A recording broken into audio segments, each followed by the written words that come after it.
The first part of this conversation is going to be with Claire O'Brien, who's our head of IP disputes, and Hoda Amel. Hoda is a senior research engineer at the National Centre for Additive Manufacturing and an expert on 3D printing.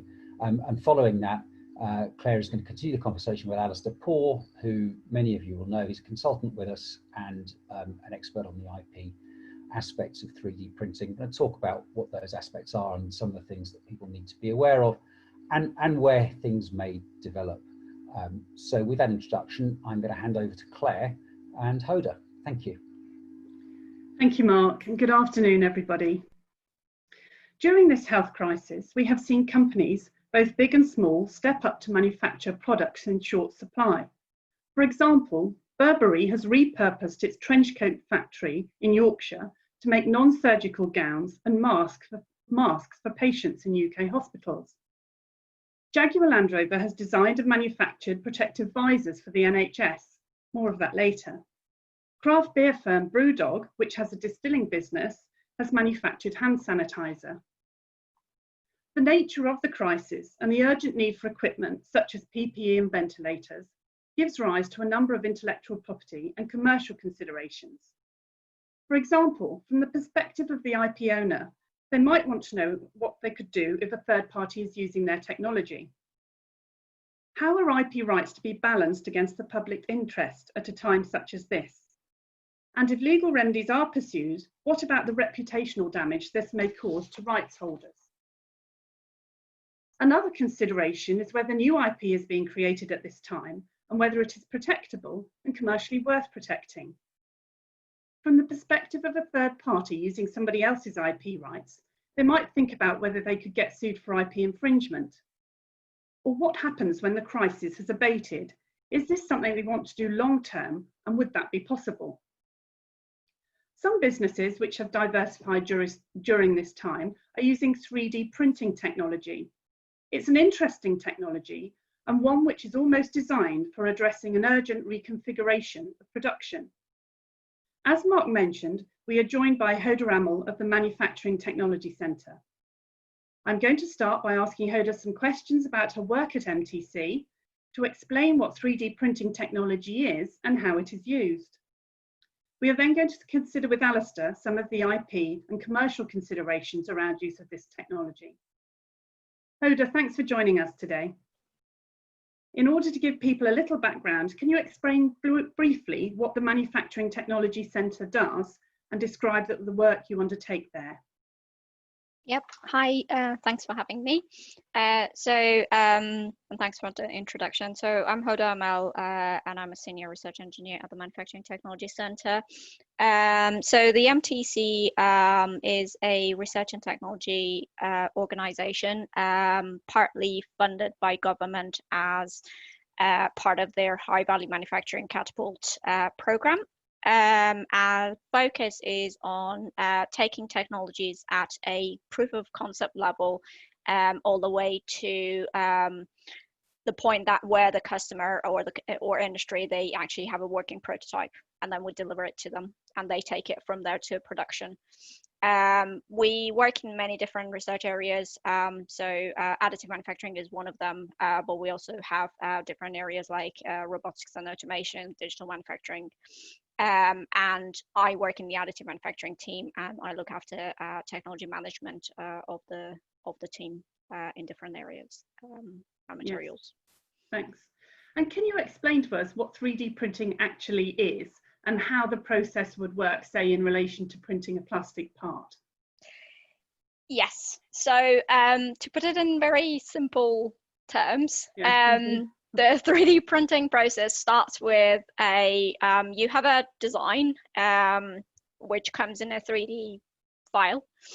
You have a machine and you have some raw materials and some consumables in the machine, and you basically slice the file into several thousands, feed that into the machine. The machine reads each slice and makes that slice onto the raw material using a heat source or a binder, and it basically makes the part layer on layer. So as opposed to other technologies like injection molding or other ones, which you make the part at once, you make the part by adding layers. That's why you call it additive manufacturing. Yes. And is it always the same heat source used? No, so it's different heat sources. It doesn't always have to be heat. It can be binder as well. Yes. So yeah, it's many different technologies. Okay. And what sort of applications has 3D printing been used for? So 3D printing has started as a prototyping technique. It was very early on taken on by automotive industry, specifically Formula One users. But since then, which was about probably 30 years ago, a lot of industrial sectors have actually taken it on. One of the biggest adopters is medical sector, medical and healthcare, but also you have aerospace sector, automotive. It's used for consumer goods. You probably have seen the Adidas shoes, for example. So it's used in many different applications, and it's moved on from just making prototypes to actually making products for end use. Yeah. You mentioned that it's used in healthcare, and that's quite interesting, particularly at the moment. I've seen it being used for prosthetics and also in dentistry for dental crowns and things like that. Yeah. So at the moment then, have you been involved in any 3D printing of equipment for use during the COVID crisis? Yes. So we were, from the very beginning, we were approached for the ventilator challenge, and then it kind of evolved into other things as well. Yes. I can elaborate on if you want. Yes, please do. Please do. Yeah. So it started with the ventilator challenge, and because they wanted parts fast, because they usually, if you want one part, you can make it faster using 3D printing than making a tool for it. But then that moved on, and the crisis actually showed that there were a real need for PPE, so and specifically the face visors and the headbands were one of the pieces that there were no tools at the time, and many companies were working on designing and making the tools, but the easiest and fastest way to actually start making things was using 3D printing. Yes. So we worked quite a lot in that. And did you use your own design for producing the headband or somebody else's? So we didn't use our own design. We actually looked into, because everything was moving so fast, and we usually have a process which takes longer. We looked into different options that were out there. So there were a few designs that were published by I think JLR had a design and HP had a design. So we looked into all of those and talked to some of the hospitals about their needs as well, and we had been kind of reached by JLR as well. So we decided to go with the JLR design, and we made that one. So we used that one. Yeah. And did you have to make any tweaks to the designs, or did you just use it as it was? So at the time that we started working on it, because they were going through certification and kind of going through the whole process for it, we decided that it was probably best to stick to that design. So we didn't make any design changes. We did review it to see if we could improve it. It was okay, so we didn't change it. Yeah. What about the air savers? I think you've mentioned that to me before about air savers. The air savers were one of the things that were that came on later on as well, because the medical staff were using the masks, and they actually really irritate the ears. So ear savers were ones that we also found the design for and started making, because hospitals were kind of approaching us asking for them. Yeah. So is it kind of an iterative process where you produce something and then give it to the end user, and then they come back to you and say this could be better, or how is that done? So that can kind of, it didn't happen in this crisis, because it was just everything was so Immediate. It was immediate. Yeah. Everything was urgent. But usually, yes, if you can go through an iteration of making something and then getting feedback from the customer. We actually did get feedback from some of the users who didn't quite like some of the features on the headbands, but there was really no time or any point in kind of making changes at the time, because everyone was just in so much trouble at the time. So we just like stuck to that. And can I ask you, in relation to 3D printing, do designers have to design with 3D printing technology in mind, or will any old design do? Theoretically, you can use any design, but using the 3D printing process in mind would actually add so much benefit to the design of the part and the end use of it, because you just have so much more flexibility. So it's just it's a lot better if they actually design with that process in mind. Yes. And what I think you mentioned that there are different machines that you can use for 3D printing. So what type of machine did you use to produce this particular headband for the visor? So for the headbands, we used so when we want to choose a technology, we actually have different things in mind. Is it how fast it is to produce? Is the material actually compatible with the end use of it? There are different things that we think about, and taking all of those into account, we decided to go with one of our powder bed based machines, and it's called the HB Multi-Jet Fusion. So it basically uses polymer powder as the feed material. Okay. And were there any special constraints for this particular part, given where it's worn near the face? And so the material had to be compatible for skin contact, because we weren't putting any foam or anything in between, so that the part work was going right onto the person's face. And we obviously wanted to, so that was the requirement from the material, but we also needed to the design had to take into consideration that the skin has to breathe through the headband as well. So that was considered into the design of the part. So they actually had left, it wasn't just a solid part, they had some grooves on it, so skin could actually breathe through it as well. And you talked earlier about the urgency of things, and you didn't really have time to change the design or anything like that. So I'm just wondering, how long does it take you to produce these kind of headbands from when you've got the design? How quickly could you do it? So from the time that we got the design, the process of for the machine to make a full build of these parts, and a full build would fit, based on the machine size, basically would fit 60 to 70 parts. It would take the machine 15 hours to make those parts, and then there's obviously post-processing of it, where you have to, because the parts are covered in powder, so you have to clean them and post-process them and get them to a stage where, because you don't want to give a part full of powder to people, because that's not safe to use. So there were those steps as well. So I would say probably for 60 to 70 parts, it was probably 24 hours. To get from design to the final part. When you needed to scale up production, and I should imagine that needed to be done fairly quickly in this crisis, due to the how quickly everything just escalated. Would 3D printing be the optimal technology, or would you switch to something else?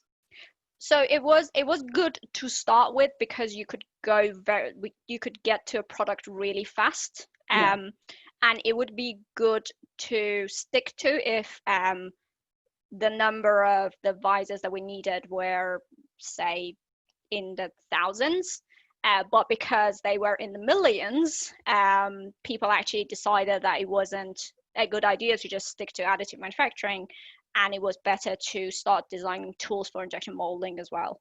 Right. So because in the scale up of 3D printing, there were so many people across the country that were using their own machines to make these, and that's how we scaled it up with a vast number of machines. But with injection molding, you can actually use one machine and make many parts faster. Yes. And what would you say are the main advantages of 3D printing of parts? We've talked about speed, we've talked about the number of people that can do it. Yeah. What other things would you think? So you can actually produce close to your where you're actually going to use the part. So you kind of take out that shipment of the parts, Yes. and so also you don't have to costs. Yeah, exactly, and you don't have to store as many consumables or kind of store on whatever you're going to need in the future, because you can make it on demand. Yes. It's faster, you have flexibility, much more flexibility in the design. You can use less material if you design wisely.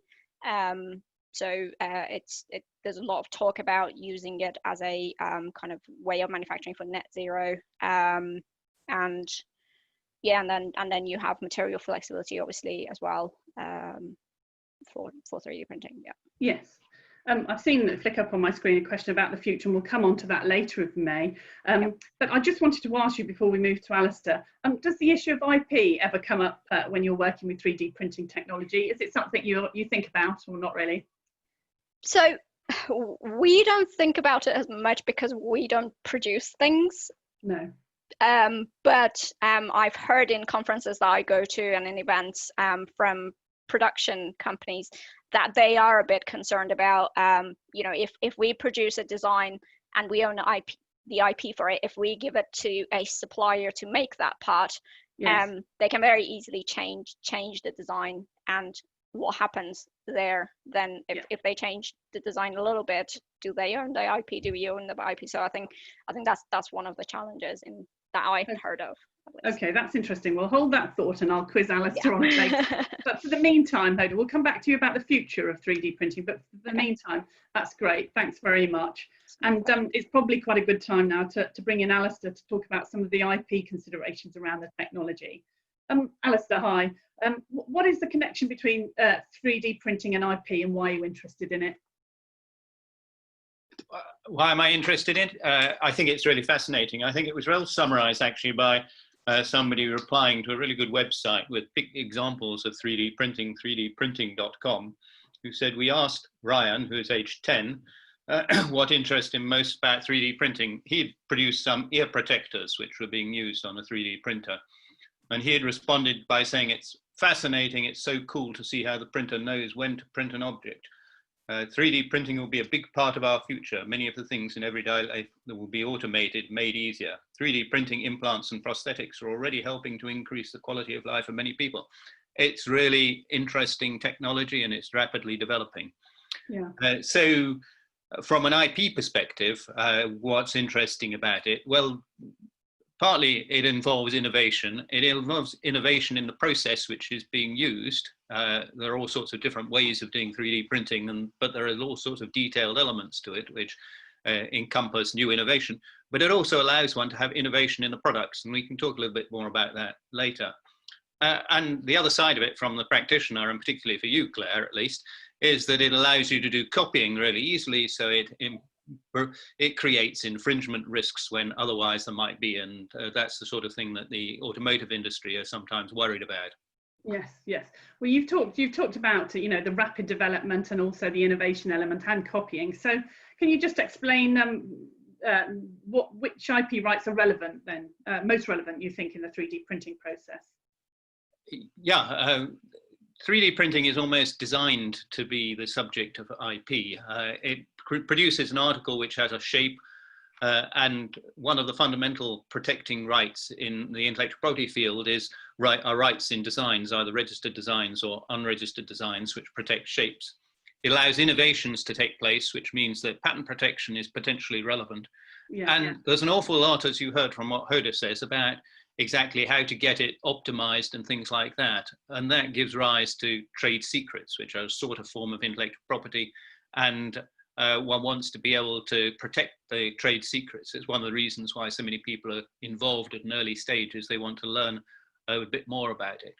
And I'm just going to unpack very briefly a bit about the shape and appearance, because that's a really powerful form of protection. if somebody copies the shape or appearance of a three-dimensional article or part of an article, they may be infringing design right or copyright in the article. And that's really very important and is one of the difficult areas in relation to 3D printing. Yeah, but it doesn't have to be an exact copy, does it? So if you have a registered design, I mean, it's just overall impression that it needs to be rather than the copy. Yeah, it's the overall impression. And if it's a registered design, it doesn't matter whether or not you saw the previous one or you just created independently, although the vast majority of cases of alleged infringement will be because somebody did see it and thought, oh, that's a rather good design, let's duplicate it. Yeah, yeah. So you've talked about the IP rights that are relevant, some of which arise automatically. Should a business be concerned about these rights? Yeah, absolutely. It provides protection for the business in future, so grasp the opportunity when it's around. And because it's in emergency and things are developing so rapidly, there really are opportunities for intellectual property to arise in relation to it. And it also affects what you should and shouldn't do. So knowing what you can copy from somebody else or knowing what you shouldn't be copying from somebody else is really important. And underlying that is strong evidence which shows that businesses which have an intellectual property strategy are preponderantly more successful than those which don't have an intellectual property strategy. So thinking about what you're going to do and then acting on it is really important. Yeah, but does protecting your IP and avoiding, say, the landmines that, you know, may be around matter in an emergency such as the one that we are experiencing now? Yes, it does matter in the sense that the emergency will be over at some point, and somebody may turn a blind eye to what you're doing in the emergency, either because they don't know or because they don't think it's appropriate to take action, or they may notice and tell you that it's not a really good idea, but it may come home to bite you after the event. And particularly if you want to exploit the same ideas or the same technology after the emergency is over, you might be stopped if you haven't taken account of what third-party rights there might be in it, and therefore lose all the investment you've put into the original work. Yes, okay. I think at this point then it's probably quite a good idea to have a poll, just to put some feelers out. And I would encourage you to participate in it. Hopefully it should be popping up on your screen now. There we go. So the question is, have you or any of your clients made use of 3D printing during this health crisis? And there's a yes or no for you to click there. And we'll just give it a little while for people to do that. Okay, and I think that the results are being shared there, and it looks, well, certainly some people have made use of it, and it's about split actually. But one thing that occurred to me was whether we're making use of it without knowing that we're making use of it. So that's maybe a point to bear in mind. So Alasdair, you talked about the importance of IP rights, and wanted to ask you who owns these rights, and also Hoda mentioned earlier about taking somebody's design and then perhaps being authorised to do so, and then adding improvements to it. Who would own those rights in those circumstances? Well, the easy part really in that is that the person who owns the rights is the creator. At least usually it's the creator, and that applies to inventions as well. But the difficult bit is, are you actually the creator? Because obviously in some cases you will be outsourcing some of the design work, or you're subcontracting some of the work. So for example, MTC are doing some of the bits and pieces of work on the work that Hoda has been talking about. And the question is, do you own those particular rights? And also, if you've been inspired by somebody else or copied it, somebody else, you might want to know, do they own any rights, and should you be worried about copying them? Yeah, and how can you find out whether somebody's protected those rights? That really is a question of carrying out some sort of due diligence. So if you know you've done it yourself, that's easy. You can work out who the creator is. If it's come from outside, you first of all want to check who it's come from, understand what their products are, check their website and things like that. And they may provide notice of intellectual property rights that they claim. For example, if they've got a registered design, they may say that they've got a registered design, or if they've got patent coverage in relation to it, they may say that. Then externally know your market, so understand the sort of people who are in the field and understand whether or not they may have some sorts of rights. And then probably the more difficult bit is to carry out a search of registered rights, so patents and registered designs. Potentially quite a lot more difficult, much more difficult in an emergency, because it's also relatively time consuming. But the thing that you should have in mind is you're never going to get a completely perfect result unless you are the person who actually created it, and you know that it has all been done in-house. Okay, so say if you had the example where an IP rights owner wants to allow use of his technology, but he equally wants to protect himself in relation to infringements. How should you go about doing that? Well, the starting point, Claire, is that you want to make sure you protect any rights that you've got. And in relation to patents or registered designs, that's a case of registration, although you need to take a commercial view as to whether or not it's actually worth spending the money on that sort of thing, depending on the overall value of the project and how long it's going to last. So if it's only going to last during the emergency, it's very unlikely to be worth it. But if it extends beyond the emergency, then certainly obtaining a registered design and patent protection may be a good idea. Then you want to be able to be sure that you've actually authorized the person who you're permitting to do it in a formal sense. And you could do that just orally, but you really want to do that in writing, so there's something concrete that you can rely upon. And the third bit, which is a wise precaution, is that you should put notices on the products which are being produced or on your website or something like that to say that this is protected either as a design or copyright protected in relation to the copyright material in it, or if you filed any patents, patent applied for. Yeah, okay, thanks. Now, I think it's time for another quick poll. And again, I'd encourage everybody to join in. And it's particularly interesting for me from a litigator's perspective, but I assure you, your names will not be revealed on this one. It's just a yes and no answer. The question is, hypothetically, if you were a rights holder and a third party had used your rights without authorization, would you consider taking legal action? So do please let us know whether you would or not. So yes, we have got a majority there of people who would consider enforcing their rights. I guess if you go to the trouble of protecting them, that's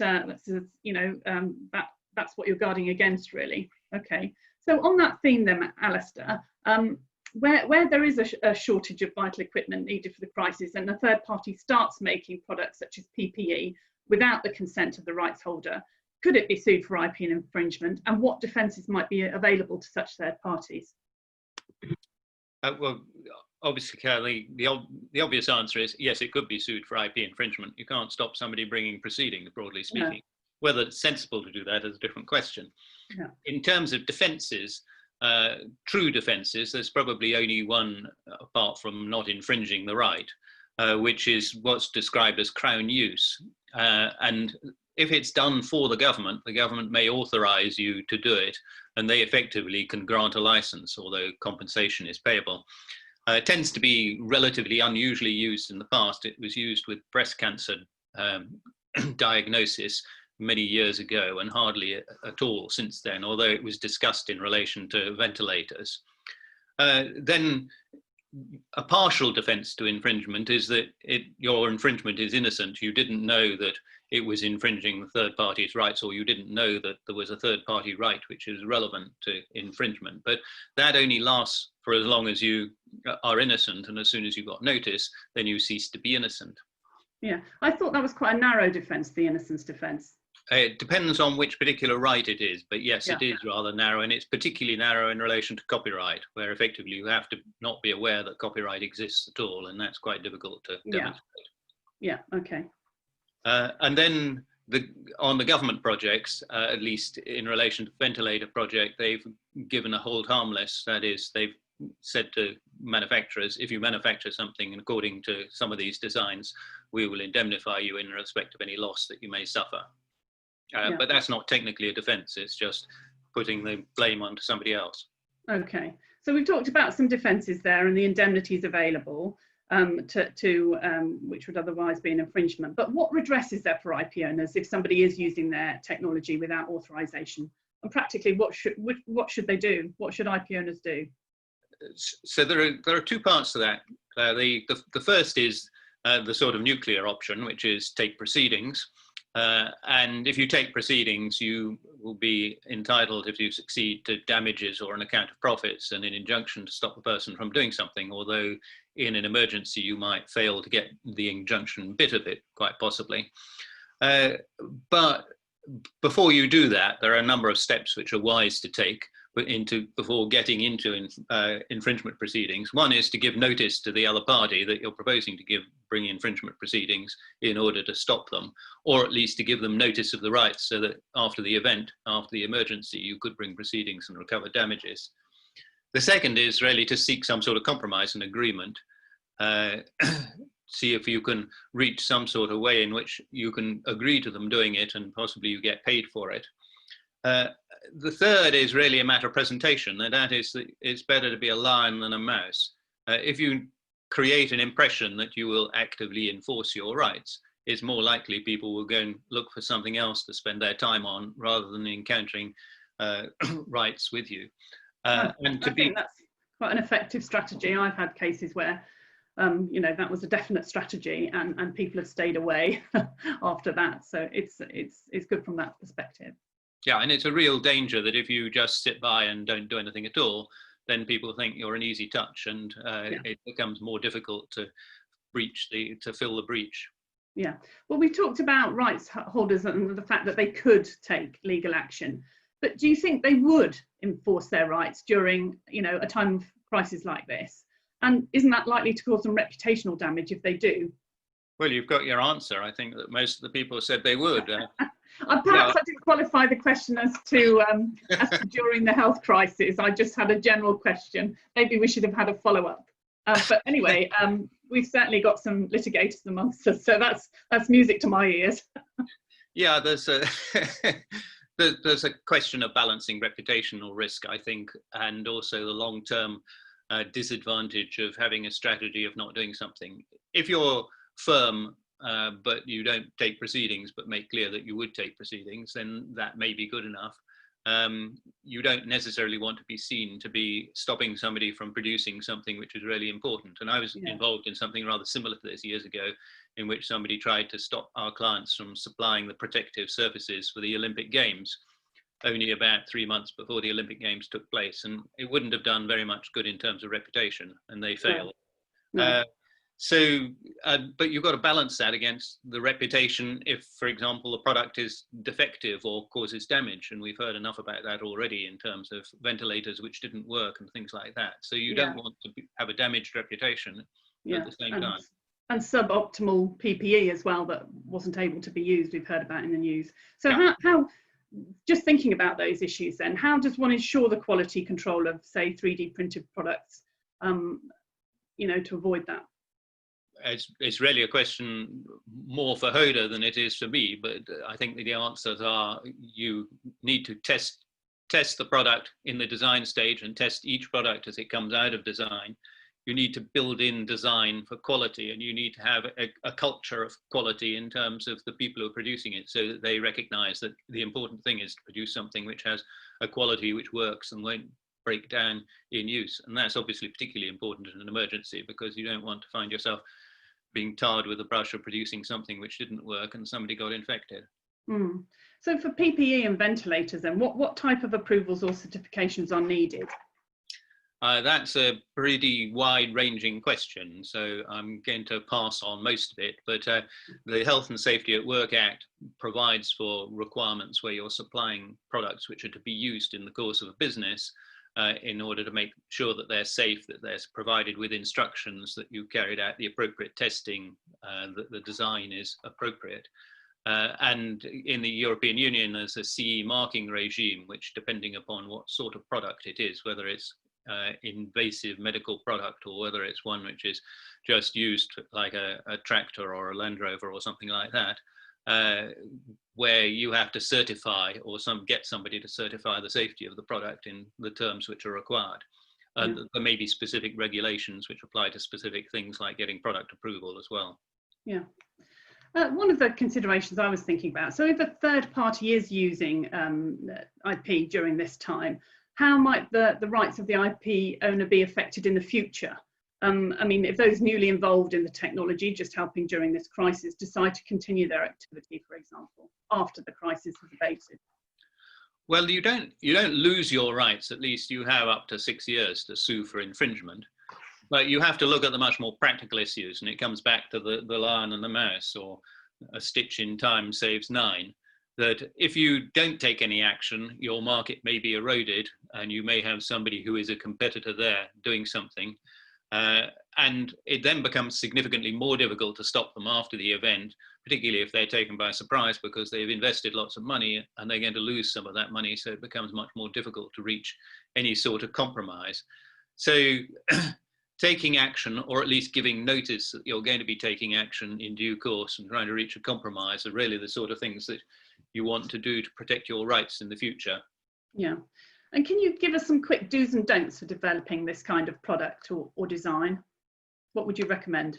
Yeah, fundamentally be alert, consider obtaining patent and design protection, think about copyright protection, formulate a brand strategy. I haven't talked about that at all yet, and I'll briefly mention it. And then on the other side, the don'ts are: don't ignore third-party IP, which I think I probably made pretty clear. You could land yourself in soup that way. Don't shout about your product before the protection is in place, at least patent protection. Interestingly, registered design protection, you can disclose it and you can file an application for protection up to a year later. And don't rush to market without obtaining the necessary approvals. So formulate a brand protection strategy. I haven't really mentioned that at all, but if you are making great inroads into the market with the success of your particular ventilator or something like that, it's worth thinking about, well, if we had a brand for this, could we use that after the emergency in order to exploit it to the benefit of other products that we produce? Those are really helpful. Thanks for that, Alasdair. We've talked quite a lot about all the rights in this country, but I wonder whether the issues which we have discussed affect other countries, and how have other countries responded to similar issues? Yeah, I'm not going to talk about that in all that much detail. We can talk about it in questions afterwards if we want to. But I mean, certainly it does affect other countries. They have similar sorts of rules, and some of these rules are set up under the international conventions, such as the WTO, the World Trade Organization, provisions allowing for emergency use and things like that. One of the things which is quite interesting is that they may be interpreted in quite different ways in different countries, and particularly in this area of industrial design, they may be interpreted in different countries. So there has been a case in Italy where somebody was threatened with infringement proceedings, and there are all sorts of different qualifications that they could go through, which was somewhat different to the UK. But yes, it has occurred in other countries. Okay. That perhaps, I think perhaps we may have some questions about that. I know some questions are coming in now, which we'll deal with shortly. But just winding up then, Alasdair, in terms of this bit, looking to the future then, do you think 3D printing supports efforts to create a green future? I mean, there was quite an emphasis on that as a theme of World IP Day, which puts innovation and the IP rights that support it at the heart of efforts to create a green future. Do you think 3D printing technology supports that aim? Yeah, absolutely. Very much for the reasons that Hoda has said. I mean, as an example, you don't have to stockpile spare parts for years and years and years now, where if you can make bespoke spare parts at the time in question, then you can continue with your obligation to make available spare parts a long time into the future. You can make parts available locally, and you can produce parts in small runs. And also there are really interesting features about improved design, so that you can use less material in order to produce a design which is strong, not just because you don't have to machine away all of it, but you can actually create structures which are really difficult to create using injection molding, which have higher mechanical performance characteristics. Yeah. And examples of that are things like aeration. I was looking recently at a Porsche engine where they had increased the efficiency by 4% because they had used 3D printing to put in air channels to cool the cylinder, to cool the piston, which allowed it to perform at a higher level. Yeah. Just before I go back to Hoda, because I'd like her thoughts really on the future of 3D printing, but I wanted to ask you, is there a single message that can be taken away from the experience of using 3D printing during this emergency, do you think? I think it's a really good opportunity for people to think about, should they have an intellectual property strategy, and what would that strategy actually consist of. So I put together a very short mini strategy that you could use. Assess what matters to your business. In other words, you don't necessarily want to protect everything or file patents on everything. You want to know, are there developments which are really important, and will they be important after the emergency in the future? Do mark your products in some way, so copyright or trademark if you want to establish a brand, or fingerprint things in the sense that you mark the products so that you can identify if somebody has copied the product, and watch what others are doing. Are they using your innovations, and are you potentially encroaching on their rights? And then the second limb of it is do it if justified, which is have agreements in place, obtain registered designs and patents if it's worth it. But I emphasize, if it's worth it, don't just do it for the sake of it and run up a bill. Actively monitor what's going on, police what's going on in the market so you can take action, so that you can potentially be a lion rather than a mouse. And if necessary, make your presence felt with your rights and your approach, or with your agreements. And make sure you enforce what you've got, so that you actually place a value on the intellectual property that you derived, rather than letting it just sit there on a shelf. Yeah, that's really useful, Alasdair. Thank you very much for that. I know we've got some questions. We're going to come back to them in a moment, but I'd just like to turn to Hoda for a final comment before we move to Q&A. Hoda, are you there? Yep. There we go. Hoda, you've heard what Alasdair has to say, and I wondered, are we really just at the beginning of the development of additive manufacturing technology, or can we expect to see a great deal of innovation in the technology itself as well as its uses in the future? Yeah, so we are really at the start of the journey. Still, we're still on the upwards curve in the adoption journey in almost all of the sectors, industrial sectors, and we are expecting to see an advancement in technology with faster machines and more reliable machines, but also with bringing in digital manufacturing and digital technologies and connectivity between the machines to see kind of additive manufacturing feed into Industry 4.0 vision. Yeah. Okay. Well, thank you so much for your time today, Hoda. And if you stay around, and I know we've got some questions coming through. It certainly seems a fascinating technology in a very dynamic phase. And as Alasdair said, it can be used as a catalyst to develop an IP strategy. So with that, I'll hand back over to Mark and Isabel.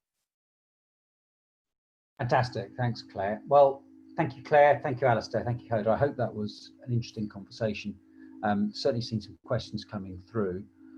So, Isabel. Yes, there's some great questions coming in. Somebody's asking here about the legal aspects of 3D printing spare parts for machines in production companies. They've asked about two different scenarios. Firstly, if you've got a crisis similar to the current COVID-19 crisis, where spare parts just aren't available because of distribution issues. And secondly, just as a cost-saving solution, so if you need to create 3D print spare parts in either of those, what are the IP aspects there? Alasdair, I guess that's one for you. And an interesting question there around spare parts. You're on mute again. Sounds to me like providing legal advice, yeah? The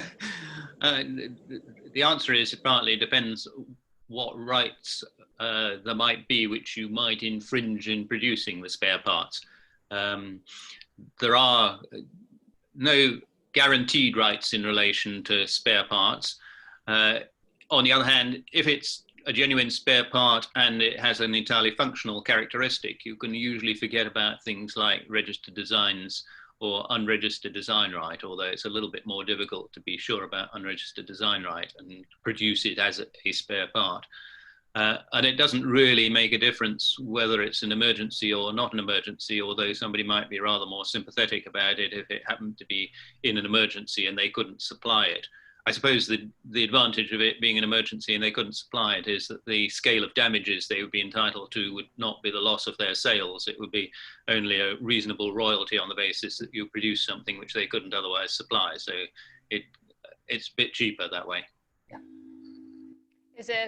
Thanks, Alasdair. There's a question for Hoda here. Can the specific 3D printing process you use affect the design of the product that you want to produce? So not the process won't necessarily affect the design, but it surely plays a big part in how you design the part. So you design differently for different technologies based on their limitations. So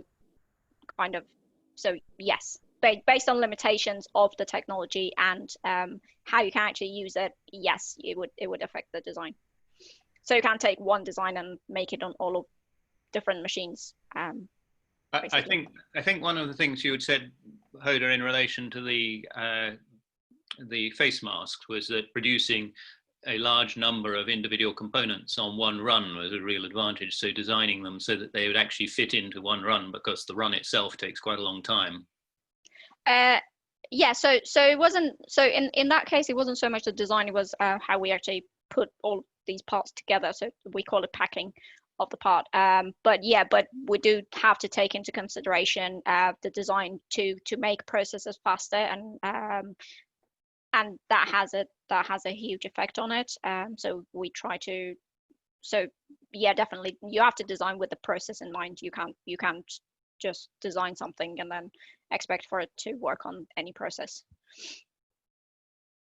Thank you. There's a fascinating question here about 3D printing of organs. So, for example, replacement hearts or kidneys, and a question about the ethical concerns that might surround this. I mean, that's a big topic, isn't it? And would bring in questions around medical device law and other kinds of regulation and liability. Alasdair, did you have any thoughts on that area?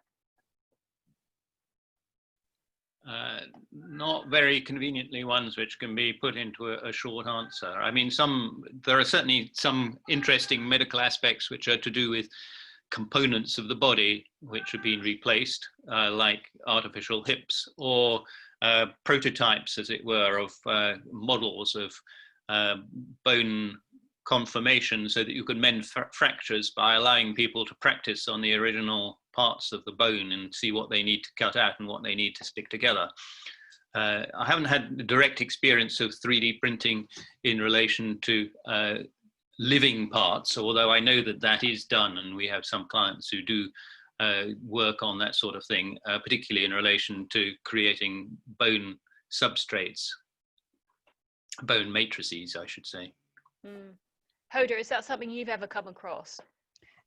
So not really. So what I've seen is making the bases for the organs to grow into, like the scaffolds that you make for bone. I haven't necessarily come across. I don't think people are trying, but I don't think we're there with actually 3D printing the whole organ, living organ.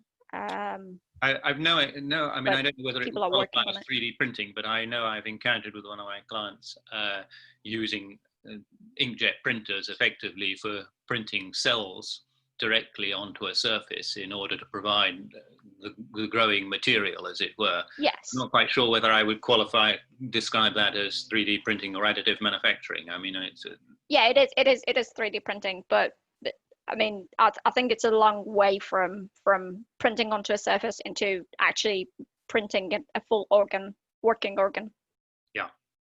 And I guess use experimentally, is at the stage we're at really, rather than actually getting close to clinical application. Yeah. Alasdair, a question here about, go on, Mark. I was going to say, I just wonder whether the ethical considerations are really any different to any other way of manufacturing parts that are going to be used in surgery and put into a human.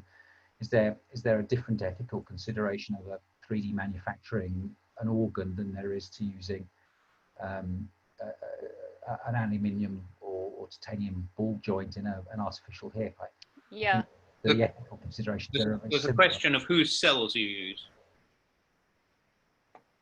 Yes. Yes. And as Mark points out, because well, if anything is implanted into the human body, then you have to overcome really strict regulatory requirements, and the exposure to product liability claims is potentially high. I mean, we've seen the metal on metal hip litigation in the UK, haven't we, where there was potentially really high exposure to liability from a defective product that was implanted into a human. Just turning now to another of the questions, a question for Alasdair about the timescales for suing for infringement for patented inventions. Is that something that you would be able to comment on? Yeah, in the UK, I mean, yeah, there are a couple of things which are worth commenting on there. In terms of straight patent infringement proceedings in the UK, the sort of timetable that the courts have talked about recently are 1 year between issue of proceedings and getting to the first trial in relation to it. So it can be quite quick and can indeed be significantly quicker if the parties agree to an expedited trial, which they might do in the case where you don't have a very complicated case and the threat of an injunction is one of the things which might occur. And there are different routes to bringing proceedings. So things like the Intellectual Property Enterprise Court make for significantly lower cost proceedings. The shorter trial scheme makes for proceedings which are supposed to take rather less time. Cases have been known to be brought and heard and decided within 6 months in patent infringement proceedings. And the UK is a pretty good forum for getting through things pretty quickly. I was going to talk also briefly about copyright protection, because copyright protection is very relevant here, and the Intellectual Property Enterprise Court, or the small claims court of the Intellectual Property Enterprise Court, forms an extraordinarily effective way of bringing very small claims. They're still probably same sort of timescales. Yeah. Alasdair, Isabel, can I just intervene there? In terms of, I think Alasdair answered that in relation to time to trial, and obviously we can get, once proceedings have been commenced, we can get there quite quickly if lists are quite short. But in terms, Alasdair, of you know, if somebody wants to bring patent proceedings, and you know, does it have to do so straight away, or how long can it wait to do so? I don't know whether that was the question. Well, the limitation period is 6 years. Yeah. So you can bring it up to 6 years later. If you want an injunction, you have to be pretty prompt about it, although that does depend a bit on the field that you're working in. Yes, because delay can prejudice the obtaining of an injunction. And an injunction can, in principle, be obtained extremely quickly, although in patent infringement proceedings, generally, not necessarily in the medical field, but generally speaking, patent infringement proceedings, injunctions are not commonly granted. Yeah. Interim injunctions, I should say. Final injunctions are granted. I have one final question here, Mark. Is there time for that? Yes, it's time for one more question. So there's a question here about if there are images of 3D printed devices that had been made freely available, whether that would impact on what would happen. I suppose from an IP perspective, whether that would give you problems in enforcing your rights, that having made available some of the images of your devices. I've wondered that about when I was contemplating putting images into a presentation of the things that people would put on the web as being articles which could be freely produced. I mean, the answer is probably it may make it less politically or reputationally acceptable to bring proceedings, but it doesn't actually amount to granting a license if you put an image on the web. I think that, is that an answer? Does that answer the question, Isabel? I think so. Do speak up if you want to follow up. I think it makes sense. It makes sense there if you are putting images on the web and you don't want people to use them to make clear when you're publishing them that you're not granting them. That you claim rights in the technology. Yeah. Yeah. That's fantastic. Thank you. Well, it's nearly 5 o'clock, and I'm very keen to make sure that these stick to their timescale. So, thank you very much indeed, Claire, Alasdair, and particularly thank you, Hoda. That was fascinating. Thank you for joining us. As I mentioned at the beginning, this is the first of a series of these conversations we're going to have on different topics with real IP significance. The next one, I think we have a date for already. It's Thursday, August the 27th. And the subject there is going to be inventions that use AI to operate. So it's AI-enabled inventions. And we're going to have an industry guest.